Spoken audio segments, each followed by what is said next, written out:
আরে এটা আমার সাথে কি হচ্ছে? আরে এটা কি হলো? আমি যাই নামাজে পা দিতে পারতেছি না কেন? আমি নামাজ পড়তে পারতেছি না কেন? ইমাম সাহেবকে একটা ফোন দেই।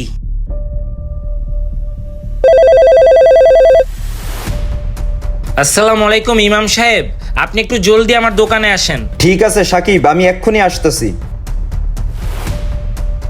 কি ব্যাপার সাকিব, তুমি এত জরুরি আমাকে ডাকলা কেন? ইমাম সাহেব, যখনই আমি যাই নামাজে দাঁড়াতে যাচ্ছি তখনই আমাকে কারেন্টের মতো শট মারে। আমি নামাজ পড়তে পারতাছি না ইমাম সাহেব। তুমি কিভাবে যাই নামাজে দাঁড়াবা? তুমি তো এই এলাকার সব থেকে বড় সুদখোর ব্যবসায়ী। কি আমি কি কোনো ভুল কথা বলছি? জি ইমাম সাহেব, আপনি ঠিকই বলছেন, এই এলাকায় সব থেকে বড় সুদখোরের ব্যবসা আমিই করি। আচ্ছা ভাইয়া, তুমি একটা কথা ভাবো, তুমি সুদ খাওয়ার কারণে আল্লাহ সুবহানাহু ওয়া তাআলা তোমাকে যাই নামাজে দাঁড়াইতে দিচ্ছে না। এবার চিন্তা করো, আল্লাহ তাআলা তাহলে কিভাবে তোমার এত গুনাহ মাফ করবে?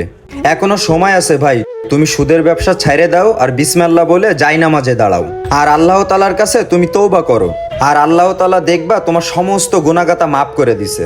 জি ইমাম সাহেব, ঠিক আছে। আচ্ছা তাহলে তুমি থাকো, আমি চলে গেলাম। হ্যাঁ জি।